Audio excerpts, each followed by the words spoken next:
আমনের চারা লাগানোর সময় প্রায় শেষের দিকে। কৃষি সম্প্রসারণ অধিদপ্তর তথ্যমতে ২০ সেপ্টেম্বরের মধ্যে রোপণ করতে হবে চারা।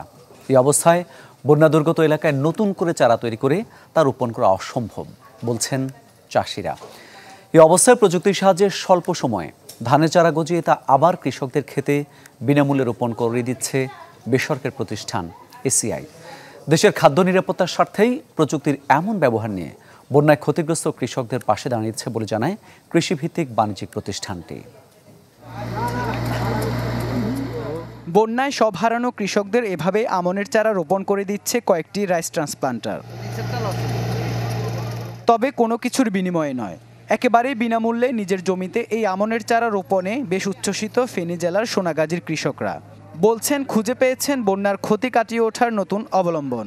পদ্ধতিটা তো আমাদের জন্য খুবই ভালো, আমাদের সহযোগিতা হতেছে, কারণ আমরা এখানে বন্যা অনেক ক্ষয়ক্ষতি হয়েছে আমাদের। প্রোফাইলগুলো দেখে আমাদের কৃষকেরা এদের মনটা একদম খুশি হয়েছে যে এগুলো আসে প্রযুক্তিটা দেখে। এখন আমরা অনেক খুশি হয়েছি, উপকৃত হয়েছি এই উদ্যোগটার কারণে। আমরা লাগাইছিলাম, নষ্ট হয়েছে, দ্বিতীয়বার ফালাইছিলাম ধান, ওটা নষ্ট হয়েছে। আমাদের এই পদ্ধতির মাধ্যমে আমরা নতুন করে এবার করতেছি। সামাজিক দায়বদ্ধতা ও খাদ্য নিরাপত্তাকে সুসংহত করতে কৃষকের পাশে দাঁড়িয়েছে এসিআই মোটরস, দাবি কৃষিভিত্তিক বাণিজ্যিক প্রতিষ্ঠানটির, যাতে সার্বিক সহযোগিতায় ছিল ইয়ামাহা রাইডার্স ক্লাব। কৃষকদের পাশে থাকা এটা আমাদের একটা কর্পোরেট সোশ্যাল রেসপন্সিবিলিটি, এটা আমাদের একটা দায়িত্ব। তো এই দায়িত্ব থেকে আসলে আমরা কৃষকদের জন্য 10,000 ট্রে তৈরি করেছি, যেটি কৃষকদের মাঝে আমাদের রাইস ট্রান্সপ্লান্টার দিয়ে আমরা নিজ খরচে রোপণ করে দিচ্ছি।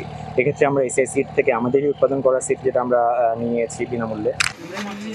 সরকারের পাশাপাশি বেসরকারি প্রতিষ্ঠানগুলো এগিয়ে আসলে বন্যায় ক্ষতিগ্রস্ত কৃষকরা ঘুরে দাঁড়াবেন আশা কৃষি কর্মকর্তার। 12 থেকে 15 দিনের চারা আমরা ট্রান্সপ্লান্ট করতে পারি।